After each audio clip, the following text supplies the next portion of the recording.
ಲಕ್ಷ್ಮೀ ಹೆಬ್ಬಾಳ್ಕರ್ ವಿರುದ್ಧ ಅವಹೇಳನಕಾರಿ ಅಶ್ಲೀಲ ಪದ ಬಳಕೆ ಪ್ರಕರಣಕ್ಕೆ ಸಂಬಂಧಪಟ್ಟಂತೆ ಗೃಹ ಸಚಿವ ಜಿ ಪರಮೇಶ್ವರ್ಗೀಗ ಟೆನ್ಷನ್ ಶುರುವಾಗಿದೆ. ಸಿಟಿ ರವಿ ಪ್ರಕರಣದಲ್ಲಿ ಎಲ್ಲವೂ ತಲೆ ಕೆಳಗಾಗಿದೆಯಂತೆ. ಅಶ್ಲೀಲ ಪದ ಬಳಕೆ ವಿಚಾರದಲ್ಲಿ ಜಿ ಪರಮೇಶ್ವರ್ ಅವ್ರಿಗೆ ಟೆನ್ಷನ್ ಶುರುವಾಗಿದ್ದು, ಸಿಟಿ ರವಿ ಪ್ರಕರಣದಲ್ಲಿ ಎಲ್ಲ ಉಲ್ಟಾ ಪಲ್ಟಾ ಆಗಿದೆ. ಪ್ರಭಾವಿ ಸಚಿವರ ಎಂಟ್ರಿ ಆಗಿದ್ದಕ್ಕೆ ಪರಂ ಗರಂ ಆಗಿದ್ದಾರೆ. ಈ ಪ್ರಕರಣದಲ್ಲಿ ಅಧಿಕಾರಿಗಳು ನಮ್ಮ ಹಿಡಿತ ತಪ್ಪಿದ್ರ ಎಂಬ ಆತಂಕ ಕೂಡ ಶುರುವಾಗಿದೆ.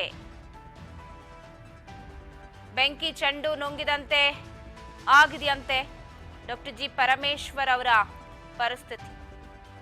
ಯಾರು ಹಾಗಾದ್ರೆ ಪ್ರಭಾವಿ ಸಚಿವರು? ಎಂಟ್ರಿ ಆಗಿದ್ದಕ್ಕೆ ಪರಮೇಶ್ವರ್ ಅವರು ಫುಲ್ ಗರಂ ಆಗಿದ್ದು, ಅಧಿಕಾರಿಗಳು ನನ್ನ ಹಿಡಿತ ತಪ್ಪಿದ್ರ ಏನೋ ಆತಂಕ ಈಗ ಶುರುವಾಗಿದ್ದು, ಒಂದ್ ರೀತಿ ಬೆಂಕಿ ಚೆಂಡು ನುಂಗದಂತೆ ಈಗ ಪರಮೇಶ್ವರ್ ಪರಿಸ್ಥಿತಿ ಆಗಿದೆ. ನುಂಗಂಗೂ ಇಲ್ಲ, ಉಗಳಂಗೂ ಇಲ್ಲ ಅಂತಹ ಪರಿಸ್ಥಿತಿ. ಸಿಟಿ ರವಿ ಅವರನ್ನ ಸುತ್ತಾಡಿಸಿದ್ದು ಗೃಹ ಸಚಿವರಿಗೆ ಗೊತ್ತೇ ಇರ್ಲಿಲ್ವ? ಹಾಗಾದ್ರೆ ಗೃಹ ಇಲಾಖೆ ಎಡವಟ್ಟಿಗೆ ಸರ್ಕಾರಕ್ಕೆ ಈಗ ಕೆಟ್ಟ ಹೆಸರು ಬಂದಿದೆ. ನನ್ನ ಹಿಡಿತ ತಪ್ಪಿದ್ರ ಅಂತ ಟೆನ್ಷನ್ ಈಗ ಶುರುವಾಗಿದೆ. ಅಂದ್ರೆ ಇಡೀ ರಾತ್ರಿ 3-4 ಜಿಲ್ಲೆಯನ್ನ ಸುತ್ತರಿಸ್ತಾರೆ. ಅಲ್ಲಿಂದ ಇಲ್ಲಿಗೆ, ಇಲ್ಲಿಂದ ಅಲ್ಲಿಗೆ, ಕಾಡು ಮೇಡು ಬೆಟ್ಟ ಗುಡ್ಡ ಎಲ್ಲವನ್ನ ಅಲ್ಸಿದ್ರು ಅಂತ ಹೇಳಿ ಸಿಟಿ ರವಿ ಅವರು ಹೇಳಿಕೆಯನ್ನು ಕೊಟ್ಟಿದ್ದಾರೆ. ನನಗೊಂದು ಟ್ರೀಟ್ಮೆಂಟ್ ಕೊಡ್ಲಿಲ್ಲ, ತಲೆ ಗಾಯ ಆದ್ರೂ ಕೂಡ ಅಂತ. ಸೊ ಎಲ್ಲ ವಿಚಾರಗಳನ್ನ ನೋಡ್ತಾ ಹೋದ್ರೆ ಎಲ್ಲೋ ಗೃಹ ಸಚಿವರು ಅವ್ರ ಕೈ ಕೆಳಗೆ ಬರುತ್ತೆ ಇಲಾಖೆ. ಸೊ ಇಲಾಖೆಯಲ್ಲಾದಂಥದ್ದು ಇವರಿಗೆ ಗೊತ್ತಾಗ್ಲಿಲ್ವಾ? ಅವ್ನು ಕೋರ್ಟಿಗೆ ಪ್ರೊಡ್ಯೂಸ್ ಮಾಡಿದ್ರು ಇಲ್ವೋ, ಯಾವ ಜೈಲಲ್ಲಿ ಇಟ್ಕೊಂಡಿದ್ದಾರೆ, ಇದೆಲ್ಲ ಹಾರಿಕೆ ಉತ್ತರ ಅಂತ ಖಂಡಿತ ನಮಗಂತೂ ಅನ್ಸತ್ತೆ. ಯಾಕಂದ್ರೆ ಒಬ್ಬ ಸಚಿವರಿಗೆ ಅವ್ರ ಇಲಾಖೆಯಲ್ಲಿ ಏನೆಲ್ಲ ಆಯ್ತು ಅನ್ನೋದು ಗೊತ್ತಿಲ್ಲ ಅಂದ್ರೆ ಹೇಗೆ ಅಂತ.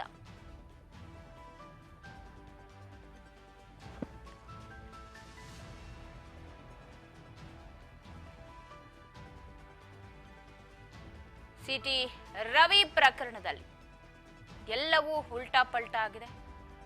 ಅಧಿಕಾರಿಗಳು ನನ್ನ ಹಿಡಿತವನ್ನ ಕೈ ತಪ್ಪಿ ಹೋಯ್ತಾ ಅನ್ನುವಂತಹ ಟೆನ್ಷನ್ ಶುರುವಾಗಿದೆ. ಸದನದಲ್ಲಿ ಅಸಂವಿಧಾನಿಕ ಪದ ಬಳಕೆ ಆಯಿತು. ದೊಡ್ಡ ಹೈಡ್ರಾಮನೆ ಕ್ರಿಯೇಟ್ ಆಗ್ಬಿಡ್ತು ಒಂದೆರಡು ದಿನ ಬೆಳಗಾವಿಯಲ್ಲಿ. ಕೊನೆಯ ದಿನ ಈ ಬಾರಿ ಅದೇನ್ ಚಳಿಗಾಲದ ಅಧಿವೇಶನ ನಡೆಸಿದ್ರು ದೇವ್ರೊಬ್ನೇ ಬಲ್ಲ. ಅಧಿಕಾರಿಗಳು ತಮ್ಮ ಹಿಡಿತವನ್ನ ತಪ್ಪಿದ್ರ ಅನ್ನೋ ಭಯ ಶುರುವಾಗಿದೆ.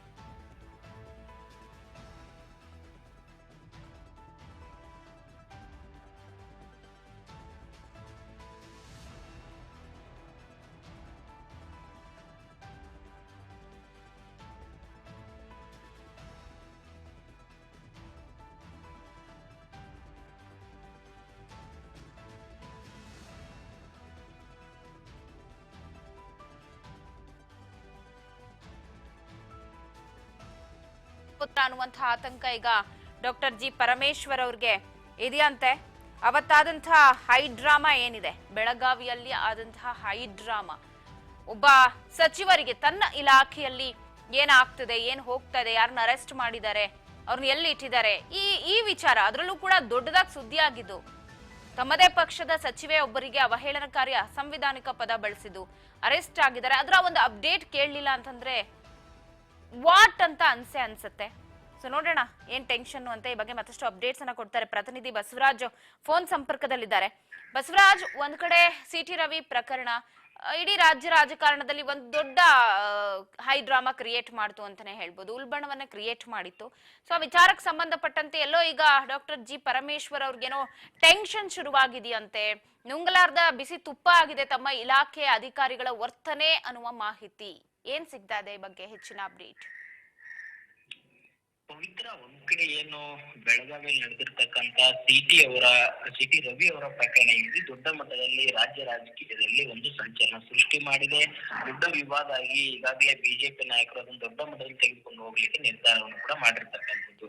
ರಾಜ್ಯ ಸರ್ಕಾರ ಎಲ್ಲೋ ಒಂದು ಕಡೆ ಈ ಒಂದು ಸಿ ಟಿ ರವಿ ಅವರ ಪ್ರಕರಣದಲ್ಲಿ ಎಡವಿತ ಅನ್ನುವಂತ ಮಾತುಗಳು ಕೂಡ ಕೇಳಿಬರುತ್ತವೆ. ಅದರಲ್ಲೂ ಕೂಡ ಪೊಲೀಸ್ ಇಲಾಖೆಯ ಒಂದಿಷ್ಟು ವೈಖರಿ ಏನಿದೆ, ಕಾರ್ಯವೈಖರಿ, ಅದ್ರ ಬಗ್ಗೆ ಸ್ವಪಕ್ಷದವರಿಂದ ಹಿಡಿದು ಅವರ ಒಂದು ವಿರೋಧ ಪಕ್ಷದವರು ಕೂಡ ಟೀಕೆ ಮಾಡ್ತಾ ಇದ್ದಾರೆ. ಪೊಲೀಸ್ ಅಧಿಕಾರಿಗಳು ನಡೆದುಕೊಂಡಂತ ರೀತಿ ಸರಿ ಇಲ್ಲ ಅನ್ನುವಂಥದ್ದನ್ನು ಕೂಡ ಸಾಕಷ್ಟು ಸಾರ್ವಜನಿಕರಲ್ಲಿ ಕೂಡ ಆಕ್ರೋಶ ವ್ಯಕ್ತವಾಗ್ತಾ ಇದೆ. ಹಾಗಾಗಿ ಗೃಹ ಸಚಿವರಾಗಿರ್ತಕ್ಕಂಥ ಪರಮೇಶ್ವರ್ ಅವರಿಗೂ ಕೂಡ ಇದು ದೊಡ್ಡ ಮಟ್ಟದ ಟೆನ್ಷನ್ ಶುರು ಆಗಿದೆ ಅಂತಾನು ಕೂಡ ಒಂದಿಷ್ಟು ಮಾಹಿತಿ ಕೂಡ ಸಿಗ್ತಾ ಇದೆ. ಯಾಕಂತಂದ್ರೆ ಟಿ ಟಿ ರವಿ ಅವ್ರನ್ನ ಬಂಧನ ಮಾಡುವಂತ ಸಂದರ್ಭದಲ್ಲಿ ಅವನ ಸುವರ್ಣಸೌಧ ತೆಗೆದುಕೊಂಡು ಹೋಗಿ ಏನು ಒಂದ್ ಕಡೆ ಒಂದು ವಿಚಾರಣೆ ನಡೆಸಿ ಅದಾದ ಬಳಿಕ ಅವರನ್ನ ಬೇರೆ ಬೇರೆ ಕಡೆ ಒಂದು ವೆಹಿಕಲ್ ನಲ್ಲಿ ಇಡೀ ರಾತ್ರಿ ತಡರಾತ್ರಿವರೆಗೂ ಕೂಡ ಅವರನ್ನ ಒಂದು ಬೇರೆ ಬೇರೆ ಪ್ರದೇಶಗಳಿಗೆ ತೆಗೆದುಕೊಂಡು ಹೋಗಿದ್ದಾರೆ ಅನ್ನುವಂಥದ್ದು ಏನಿದೆ, ಈ ಮಾಹಿತಿ ಗೃಹ ಸಚಿವರಾಗಿರ್ತಕ್ಕಂತ ಪರಮೇಶ್ವರ್ ಅವರಿಗೂ ಕೂಡ ಗೊತ್ತಿಲ್ಲ ಅನ್ನುವಂತ ಹೇಳಿಕೆಯನ್ನು ಕೂಡ ಅವರು ಪರಮೇಶ್ವರ್ ನೀಡಿದ್ರು. ಅಂದ್ರೆ ಈ ಬಗ್ಗೆ ಪೊಲೀಸರು ಯಾವ್ಯಾವ ಸ್ಥಳಕ್ಕೆ ತೆಗೆದುಕೊಂಡು ಹೋದ್ರು, ಯಾಕೆ ಹೋದ್ರು ಅನ್ನುವಂಥದ್ದು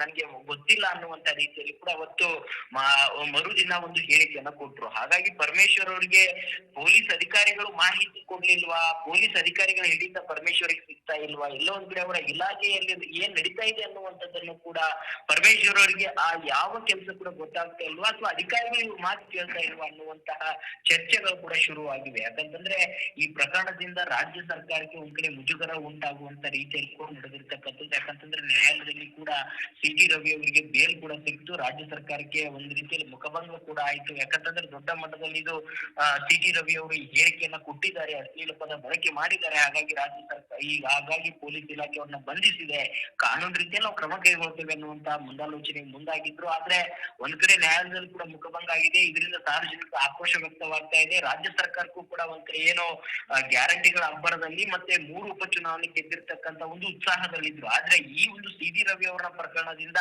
ಒಂದ್ ಕಡೆ ವಿಪಕ್ಷಗಳಿಗೆ ಇವರೇ ಒಂದು ದೊಡ್ಡ ಅಸ್ತ್ರ ಕೊಟ್ಟಂತೆ ಕಾಣ್ತಾ ಇದೆ. ಹಾಗಾಗಿ ಪರಮೇಶ್ವರ್ ಅವರಿಗೂ ಕೂಡ ಯಾರು ಎಂಟ್ರಿ ಕೊಟ್ರು ಅನ್ನುವಂಥದ್ದು ದೊಡ್ಡ ತಲೆಬಿಸಿ ಆಗಿರ್ತಕ್ಕಂಥದ್ದು. ಒಂದಿಷ್ಟು ಮಾಹಿತಿಗಳ ಪ್ರಕಾರ ಪವಿತ್ರ ಒಬ್ಬ ಪ್ರಭಾವಿ ಸಚಿವರು ಎಂಟ್ರಿ ಕೊಟ್ಟಿದ್ದಾರೆ ಈ ಒಂದು ಪ್ರಕರಣದಲ್ಲಿ. ಹಾಗಾಗಿ ಪೊಲೀಸ್ ಅಧಿಕಾರಿಗಳು ಅವರ ಮಾತಿನ ಅಣತಿಯಂತೆ ನಡೆದುಕೊಂಡಿದ್ದಾರೆ ಅನ್ನುವಂತ ಒಂದಿಷ್ಟು ಚರ್ಚೆಗಳು ಕೂಡ ಶುರುವಾಗಿವೆ.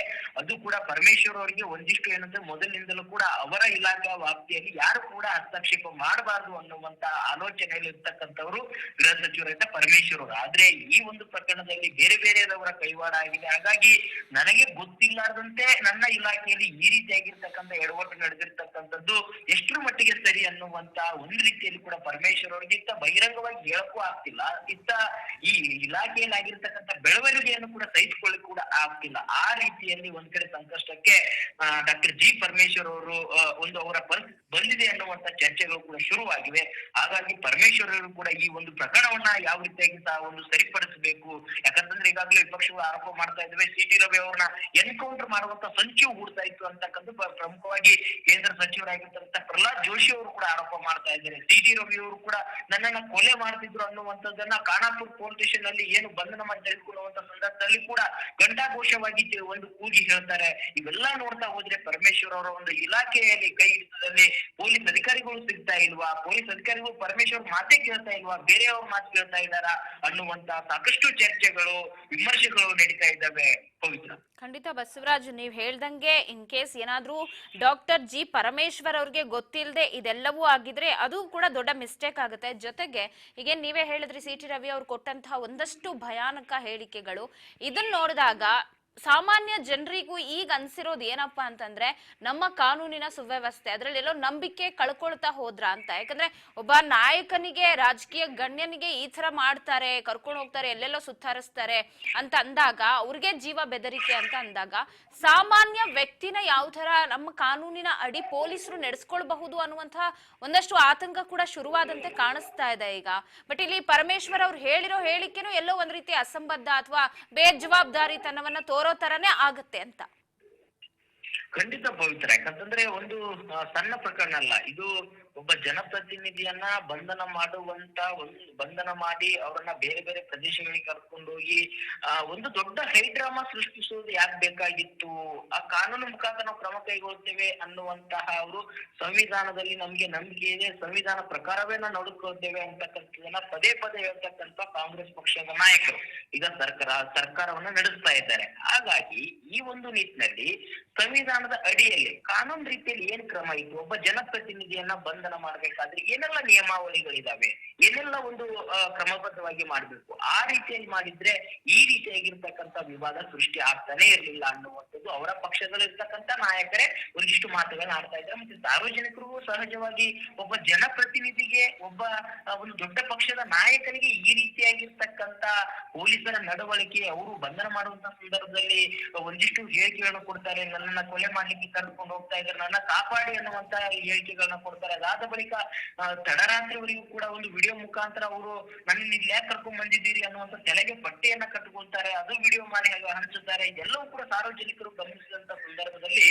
ಸಹಜವಾಗಿ ಪೊಲೀಸ್ ಇಲಾಖೆ ಈ ರೀತಿಯಾಗಿರ್ತಕ್ಕಂಥ ನಡವಳಿಕೆ ನಡೆದುಕೊಳ್ಳುತ್ತೆ. ಹಾಗಾದ್ರೆ ಸಾಮಾನ್ಯ ಜನರು ಏನಾದ್ರೂ ಸರ್ಕಾರದ ವಿರುದ್ಧವಾಗಿ ಏನಾದ್ರೂ ಪ್ರತಿಭಟನೆ ಮಾಡಕ್ ಹೋದ್ರೆ ಅಥವಾ ಸರ್ಕಾರದ ನಾಯಕರ ವಿರುದ್ಧ ಏನಾದ್ರೂ ತಪ್ಪು ಮಾಡಿದಂತ ಸಂದರ್ಭದಲ್ಲಿ ಪ್ರಶ್ನೆ ಮಾಡಕ್ ಹೋದ್ರೆ ಈ ರೀತಿಯಾಗಿ ಬಂಧನ ಮಾಡಿದ್ರೆ ಏನಾಗಬಹುದು ನಮ್ಮ ಪರಿಸ್ಥಿತಿ ಅನ್ನುವಂಥದ್ದನ್ನು ಕೂಡ ಸಹಜವಾಗಿ ಸಾರ್ವಜನಿಕರಲ್ಲಿ ಕೂಡ ಆತಂಕ ಸೃಷ್ಟಿಯಾಗಿದೆ.